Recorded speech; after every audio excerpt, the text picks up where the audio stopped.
ظہر کی نماز کی اذان دینے لگے، اللہ کے نبی کا انتقال ہو چکا ہے۔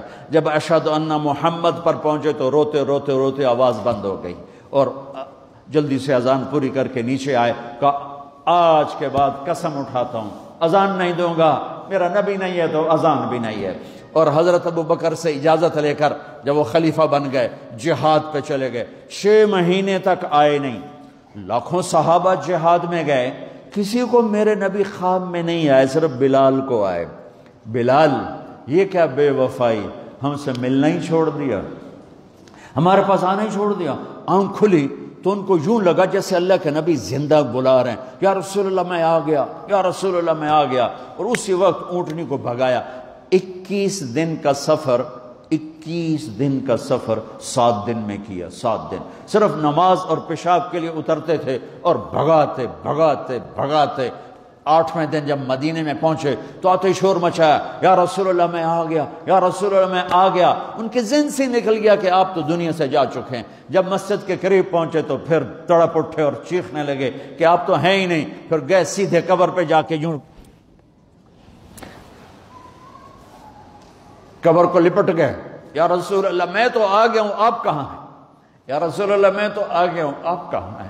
یا رسول اللہ میں تو آ گیا ہوں، آپ کہاں ہیں؟ بے قراری میں روئے جا رہے، میں تو آ گیا ہوں، آپ کہاں ہیں؟ میں تو آ گیا ہوں، آپ کہاں ہیں؟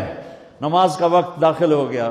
کون سی نماز تھی اللہ ہی جانتا ہے، اور سب کو پتا تھا بلال نے قسم کھائی ہے کہ اذان نہیں دیں گے، لہذا کسی کو جرت نہیں ہو رہی کہ بلال سے کہیں آج اذان بلالی سنا دے۔ تو چند صحابہ کو خیال آیا کہ نبی کے نواسوں کو سفارشی بناتے ہیں، حسنین۔ آپ نے فرمایا میری آنکھوں کی ٹھنڈک حسن اور حسین، میرے جنت کے پھول حسن اور حسین۔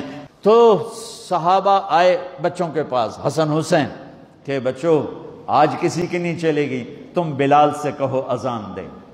تو یہ دونوں ننھے منھے بھائی، حسن 7 سال کے، حسین 6 سال کے، 10 مہینے کا فرق تھا دونوں بھائیوں۔ چچا ایک درخواست، کہ میرے ماں باپ آپ پہ قربان، آپ درخواست کیوں کہہ رہے ہیں؟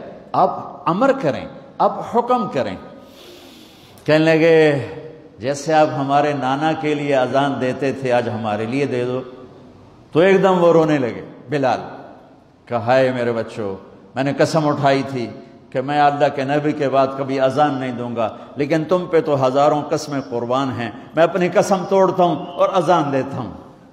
جب وہ چڑھنے لگے اس بی بی کے گھر، قریب ایک انصاری عورت کا گھر تھا جس کی چھت پہ چڑھ کے اذان دیا کرتے تھے، تو سانس رک گئے سب کے، آنکھیں پھٹ گئیں، اور وہ یوں منظر دیکھ رہے۔ عورت نے اپنے شوہر کے ساتھ مشکل وقت بتایا ہے نا، اور مشکل میں ساتھ دیا ہے، اللہ نے اس کو سکھ کے دن ضرور دکھائے، اچھے دن ضرور دکھائے۔ اگر اس مشکل وقت میں اس عورت نے تانے ہی دیے نا، اس عورت نے، بعض اوقات عورتیں گھر چھوڑ کے چلی جاتی ہیں، ارے یہ تو وقت ساتھ دینے کا، شریک حیات پھر کس کو کہتے ہیں، گاڑی کے 2 پہیے پھر کس کو کہتے ہیں۔ This is the time to be supportive۔ آپ سپورٹیو رہیں اور اللہ کی رحمت سے امید رکھیں، پھر اس بیچارے کو تانے نہ دو، اس بیچارے کو ٹینشن نہ دو، پہلے ہی وہ گھبرایا ہوا ہے، اور آپ کی ٹینشن اس کو اور توڑ دے گی، وقت سے پہلے بوڑھا کر دے گی۔ حضور فرمانے لگے سنو، جب کوئی عورت بچہ پیدا کر لیتی ہے تو رب اسے اتنا ہی درجہ دیتا ہے جتنا ہے کہ شہید کو درجہ عطا کرتا ہے۔ اور فرمایا جب وہ عورت، اس کا بچہ آ جاتا ہے، اب وہ رات کو روتا ہے، وہ اٹھتا ہے، پخانہ اور پیشاب کرتا ہے، اپنے وجود کو آلودہ کر لیتا ہے، تو نبی پاک صلی اللہ علیہ وسلم فرمانے لگے وہ عورت یہ فکر نہ کرے کہ وہ دیکھو مرد تو آرام سے سویا ہوا ہے اور میں اٹھ کے بچے کو صاف کر رہی ہوں، پخانہ پیشاب دھو رہی ہوں۔ میرے محبوب نے ہر وقت میں فکر کو، حضور نے زندگی اس کے ہر شعبے سے تعلق